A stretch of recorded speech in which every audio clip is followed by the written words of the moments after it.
Good morning, everyone. My name is Miss Clementine Kilonzo, a teacher of English and Literature at Mombone Girls School. And today I'm your presenter for English 101/2. I am here to make you see how easy it is to pass this paper, to give you a few tips so that together we can look at how we can improve our grades in this paper. This paper carries 80 marks. We know that it's a paper that carries 80 marks. And I will go straight to the approach that I want to use when handling this paper. We will first look at what is tested in this paper, the examination skills, the tips, the challenges that one is likely to encounter, and of course, the penalties that you're likely to face if you do not do things the way that the examiner expects you to do them. So let's begin with what is tested. In reading skills, skimming, scanning, intensive and extensive reading, close reading, and inference are some of the areas that are tested. This is covered in 4 broad areas. We have question 1, which is the conventional comprehension. This is the comprehension that we call the unseen texts. Unseen in the sense that it is from something that we've not seen before. We have not encountered it elsewhere. Unlike, the extract, which is question 2, which is drawn from one of the set books that we've been interacting with since Form 1. Then we have question 2, which is an extract from the compulsory text. This year, the extract will be drawn from which book? Blossoms of the Savannah. Then there is question 3, which tests poetry. This is a poem that could be drawn from Africa, East Africa, the Caribbean, and even the rest of the world. Then we have oral literature. Here, what is tested is songs and oral narratives. So far, last year, an oral narrative was tested. We know that NEC does not have, this habit of repeating itself. But I'm not saying we don't read the oral narrative. It's likely to be tested again. But then the song has not been tested for several years. The last time songs were tested was 2014. So this is a likely area. Poetry could be brought again because it was tested in 2018. I know you encountered that poem in your revision, The Man He Killed. Yes, The Man He Killed, and other poems that you've come across. Then the last question is grammar, which carries 15 marks.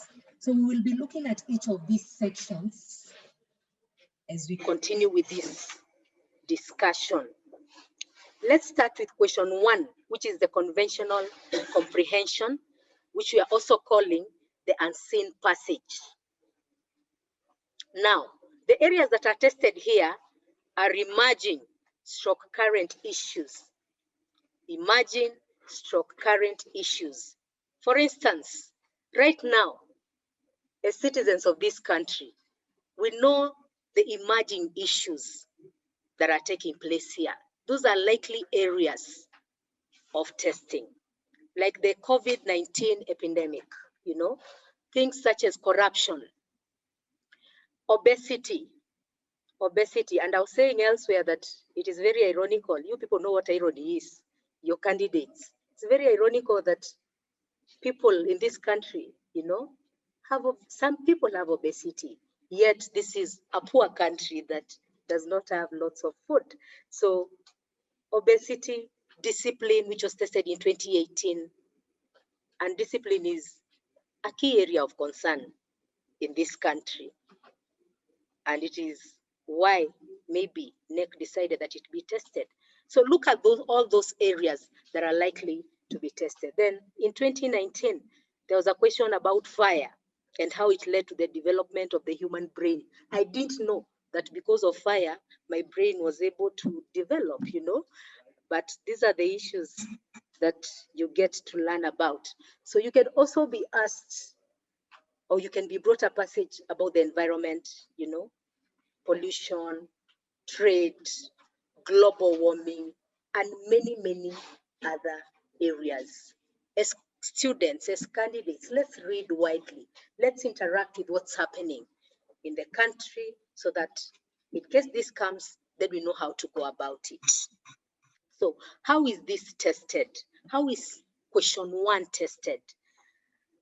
A variety of questions will be asked that will require your comprehension skills, your inference skills. When we talk about comprehension, we're talking about, are you able to understand the writer? Are you able to get to know what the writer wants to say? Can you look at the writer's point of view and, understand where he's coming from? Understand why he's arguing out things the way that he is? Then when it comes to inference, are you able to interpret, the passage and maybe get to understand the writer's attitude, tone, What is the mood of the passage? What does it make you feel as a reader? That's about inference. Are you also able to use the information in the passage to get to understand what the writer intends for the reader? So there are also other questions on summary writing. We will look at that because there are various things that I feel you need to know about summary writing. Then there is note making, paraphrasing. I know this is not a problem. This is not a problem because we know that paraphrasing is saying something differently, but still retaining the meaning of the sentence, the paragraph, or the phrase that you're paraphrasing. Using your own words to say something differently, but still retain the meaning. So let's look at the tips that we need to have in order to get 20 out of 20 in question 1. I remember telling someone that when you look at question 1, it is as if you're entering the examination room with a Mwakenya. You know what a Mwakenya is? Like you have the answers to the question because the answers are right there. What you need to do is to extract the answers and fit them where they're supposed to be fitted. It's what computer students call copy and pasting. And that is exactly, what you're going to be looking at this morning. So what are the tips that are required for you to get this 20 out of 20 in the passage? And I am telling you that there are students that get this 20. There are students that are able to get 20 out of 20 in question 1. You only need to follow what we are going to be talking about today. So the first thing, you read the whole passage to get an idea of what it is about. Read the whole passage to get an idea of what it is about. Last year, the passage was about fire. Read the whole of that passage from the beginning to the end. Don't look at the questions at this point. You just want to get, a hint of what the writer is talking about. You just want to know what is the subject matter of this passage. Then after you've read the passage, go to step number 2, which is reading the questions given. But then as you read these questions, also look at the marks allocated for each question. In most cases, question 1 will have 2 marks, right? Then, as a student, you know that for you to get 2 marks, you must work for them. Nothing comes easy, right? So you need to work for those 2 marks. So look at the marks that have been given for each question. Look at the marks that have been given for each question. And as you read this question, try to ask yourself, what does the examiner require from me? What does this question want? What does this question want? What is it that the examiner requires of me as a student? Number 3, classify the questions. Are they comprehension or inference questions? You know, comprehensions are those that, you know, you getting the answers directly from the passage. Are we there? You don't need to think critically. You only need to get the answers from the passage and paste them into the space provided. Those are the comprehension questions. The answers will be directly extracted from the passage.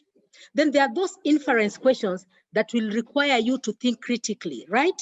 To interpret the information that you've read and now give your opinion of what you think the writer intends you to know. Then after that, read the passage again. But now you're reading with the questions in mind. You're not just reading, you're reading with an intention. You're reading with the intention to know, where am I going to get answers for the questions that I've just looked at? Where am I going to be extracting the answers that I want to use to answer the questions? And I always tell my students that as you enter that examination room, have a pencil with you, so that as you read the passage, you're underlining where you're likely to get answers. And preferably, you can even write, I will get the answer for question 1 here, question 2 here. You know, you're planning where you're going to be getting your answers, so that when it comes to time for you to answer the questions, it is very easy. You just go get them where you highlighted. Are we together up to that point? Now, having said that, having underlined the parts where we are going to get our answers, our work is now very easy. We go back to the questions. We go back to the questions and try to see which questions were we not able to get answers in the passage. The answer to that is no, because all the questions answers will be got in the passage. They will either require you to comprehend or infer using information that you've read in the passage. Now, after that, answer the questions. But as you answer them, remember you're guided by the marks allocated for each. Remember, you are also being guided by what you highlighted in that passage. Are we together? And as you give your answer, ask yourself, does it satisfactorily answer the question that was asked? Is it a complete answer? Because as you answer these questions, you have to use complete sentences that are able to communicate. Are we together?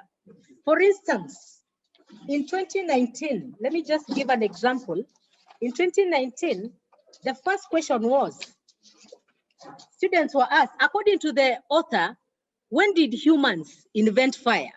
And the answer was 800,000 years ago. 800,000 years ago. Now, if a student just says some human species may have made occasional use of fire very early, very early. You know, that is the statement that comes before 800,000 years ago. They will not score, because that is not what the examiner is looking for. Ensure that you write a complete sentence that communicates a full idea. We know that a complete sentence is able to communicate your idea as intended. So don't give half answers. Ensure that it's a complete sentence that is able to answer the question the way it's supposed to be answered. Then, another thing that you need to know, you need to gauge the writer's point of view. What does the writer feel about this subject? What does the writer feel about the subject of discussion?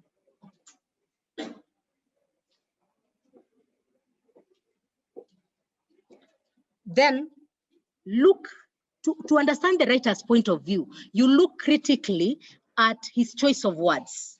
His choice of words. For instance, you know, if the writer is talking about something like, you know, weight issues, and he says, some people are thin because they don't eat right.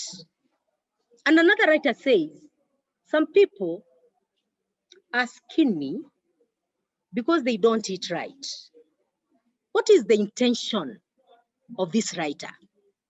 You know, when somebody says you're thin, do you feel good or fat? Let's talk about fat, because you know people don't like being told that they are fat.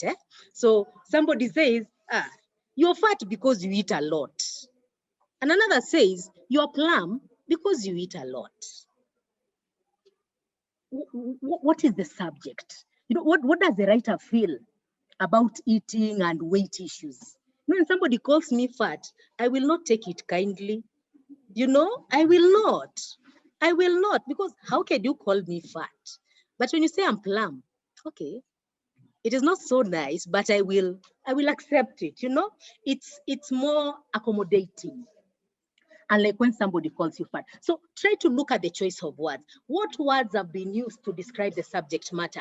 How has the writer presented his message? Through this, you get to understand the writer's point of view. Because honestly, for the last like 10 years, there doesn't seem to be a year when NEC doesn't ask a question on attitude or tone or mood.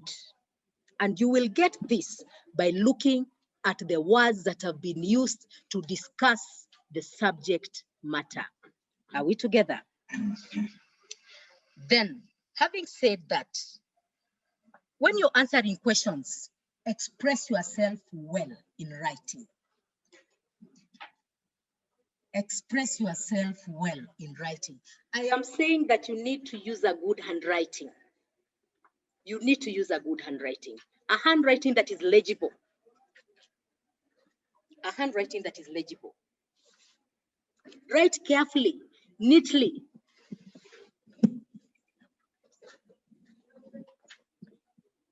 Write carefully, neatly, obeying all the rules of grammar, spellings, and punctuation.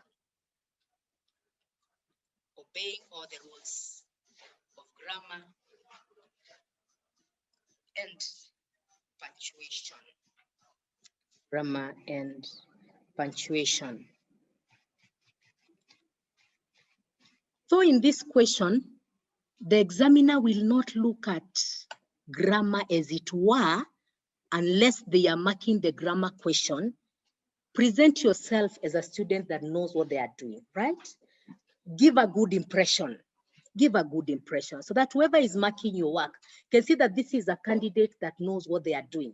This is a candidate that is in touch, that has a good handwriting, that is neat, not one who is always canceling things and is very confused. He's even drawing arrows to show the examiner, go to the back.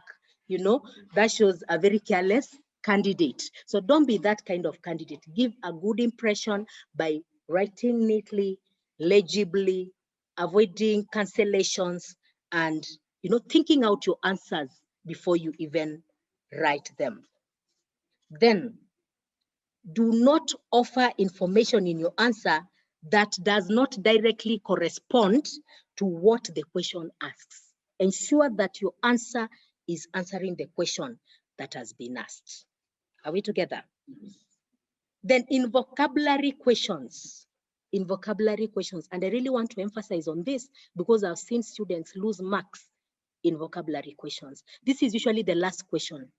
This is usually the last question in question 1, where you are told, give the meanings of these words underlined as used in the passage. As used in the passage means the way they've been used in context, not dictionary meaning, the way they've been used in that passage. And that is what the examiner wants from you. What does this imply? Listen very carefully.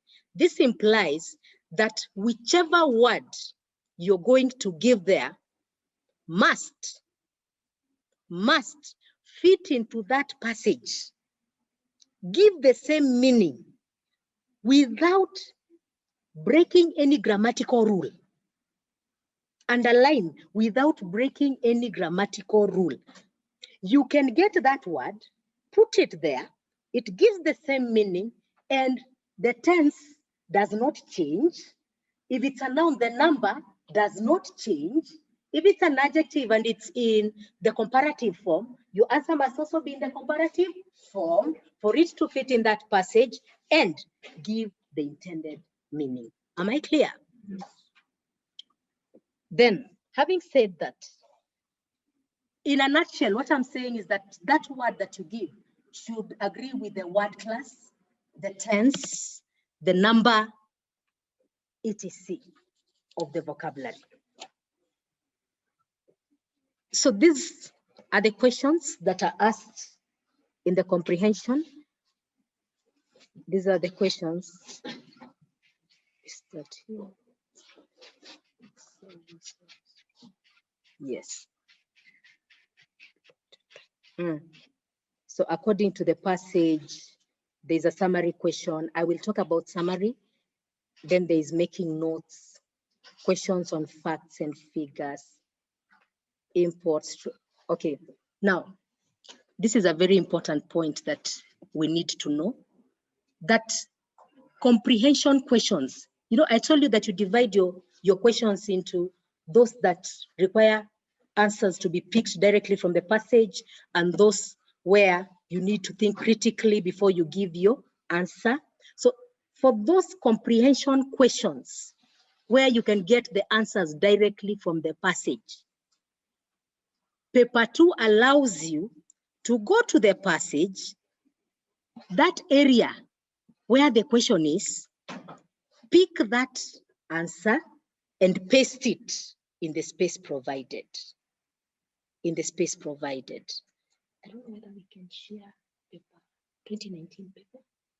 It's here. It's among my documents. Let me show you how you can go about it so that it is easier for you.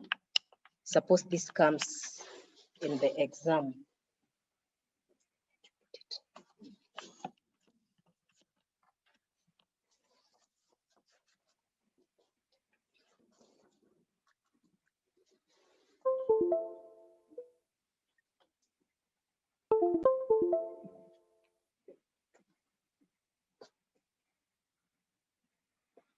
Documents.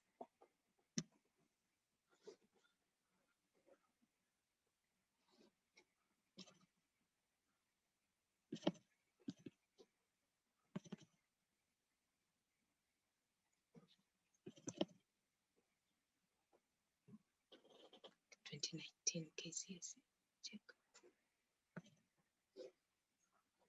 K.C.S.E. Just write K.C.S.E.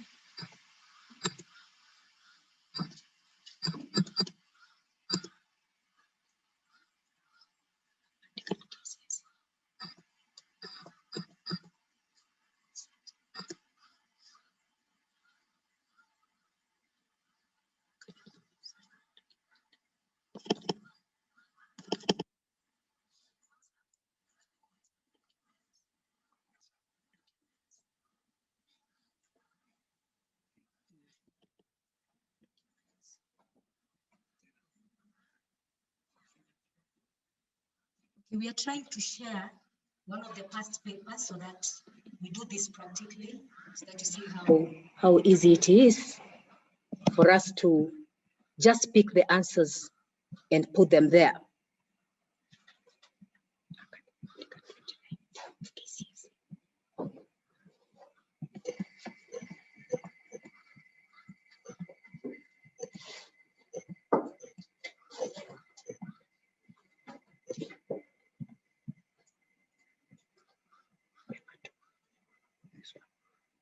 Yes, not the marking scheme, the paper, yes.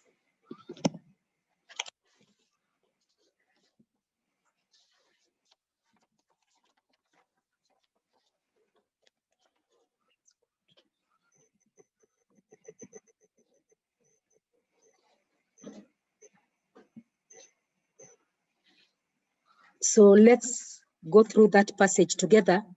Read the passage below and then answer the questions that follow. A significant step on the way to the top was the domestication of fire.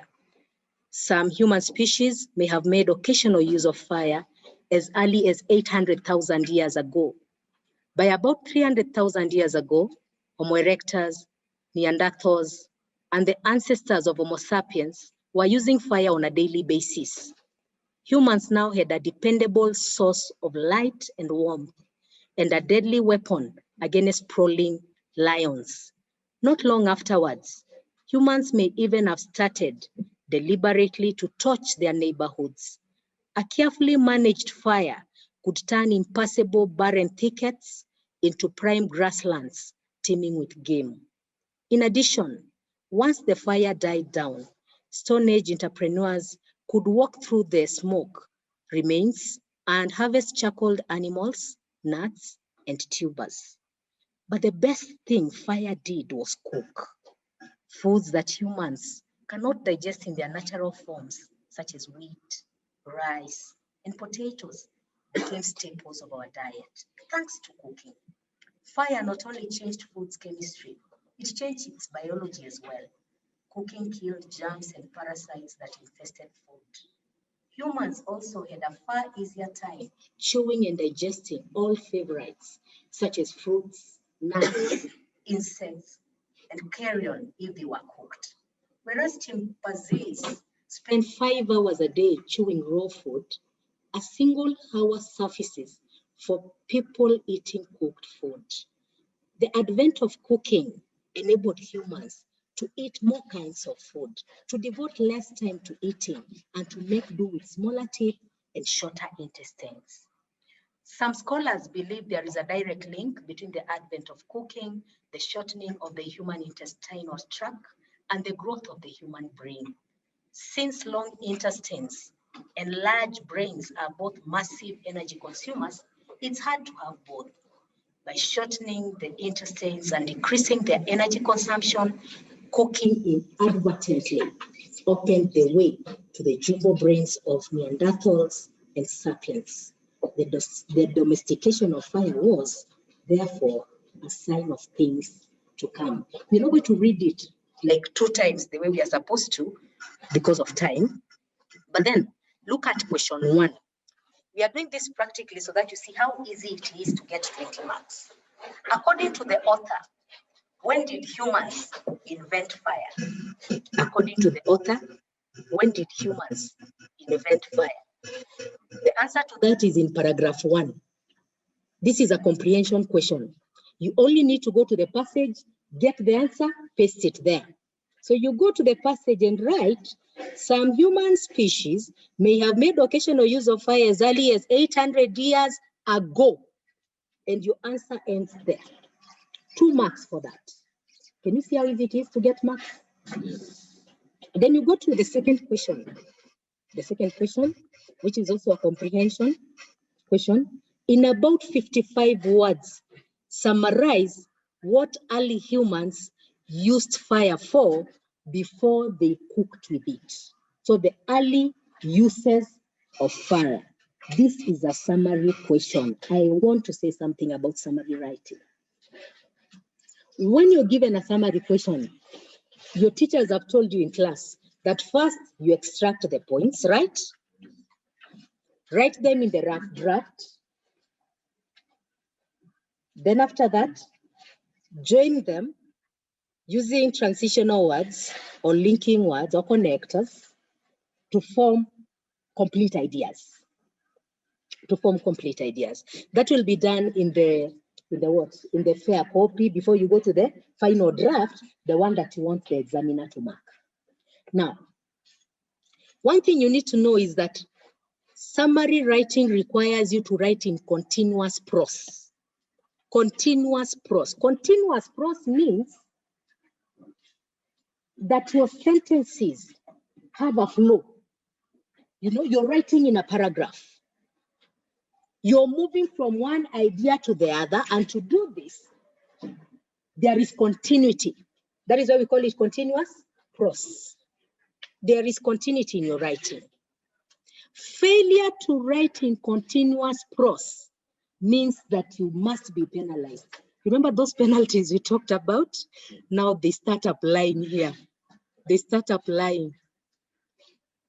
So you write in points. If the total marks, like in this question, the total was 5 marks. You get, if you have the 5 points that the examiner is looking for, you're going to have 2.5. So half of the total will be deducted. Why? Because you did not follow instructions. Summary writing, whether there is space provided for the rough draft or not. Because I remember there's a year, NEC did not provide space for the rough draft. So since students did not see that space for the rough draft, the way this year it's there, you see there's a rough copy.